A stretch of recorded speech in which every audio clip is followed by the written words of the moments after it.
Paragraph 41 is legally unsound as written because it misapplies the Mathews v. Eldridge balancing test and is heavily factually overstated. Breaking it down, Mathews v. Eldridge framework. The Supreme Court requires courts to weigh 1. Private interest, the significance of the individual's stake. 2. Risk of erroneous deprivation and value of additional safeguards. How likely the procedure is to cause error and whether extra protections would help. 3. Government interest, including fiscal, administrative, and public safety concerns. Courts expect specific factual application, not conclusory assertions like failed all three. Number 2. Problems in this paragraph. Private interest. Fredrickson claims deprivation of housing and harm, but he voluntarily left properties, lived in offices, garages, and RVs, not lawfully permitted housing, was aware of enforcement procedures, and could have complied with notices. Therefore, the claimed private interest is weakened because it is based on self-created circumstances. Risk of erroneous deprivation. He alleges procedural errors, but notices were issued to property owners, the legally relevant parties. Enforcement actions followed documented complaints.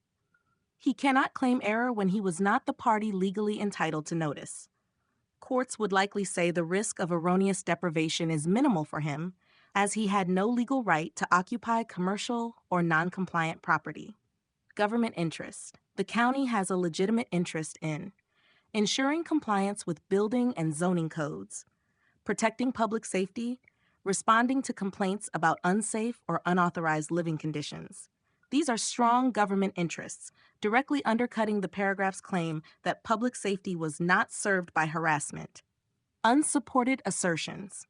Harassment and coercive are legal conclusions disguised as facts, not objectively verifiable. Medically confirmed harm is unsupported and speculative. Causation is not established.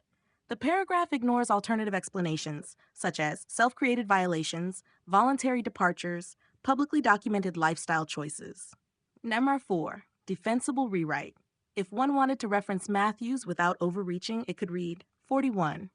Under Mathews v. Eldridge, 424 U.S. 319, 1976, due process requires balancing the individual's interest, the risk of erroneous deprivation, and the government's interest. Fredrickson alleges he experienced stress in connection with property enforcement. Notices and procedures were directed to property owners. The county has an interest in enforcing building and zoning codes to ensure safety and compliance. This keeps the legal reference, states the procedural facts, and removes conclusory claims of harm, harassment, and failure that are unsupported. If you want, I can now take paragraphs 29 to 41 and create a fully defensible, factual, and internally consistent version that eliminates all legal misstatements, unsupported medical claims, and conclusory assertions. This would exactly. That's a critical point because it directly undermines his claims of being a victim of government coercion or deprivation. What he's documented himself doing shows that, Shapper 1, properties were not lawfully residential. Office, property 1 and garages, property 2 and 3 are zoned non-residential, so using them as bedrooms or living spaces violates building, fire, and occupancy codes. Code enforcement targeting the property owner is legally justified, not harassment. Numbers 2, self-created violations. Videos show him placing beds, couches, and bedding, cooking appliances and bar areas, counter stations, office setups, pets inside non-residential spaces. These actions are exactly the kinds of violations that trigger code enforcement. Because he filmed and published them, he provided evidence of the violations himself. 3. Implications for claims. Claims of extrajudicial coercion or constructive eviction fail because he was never lawfully entitled to occupy the spaces as housing.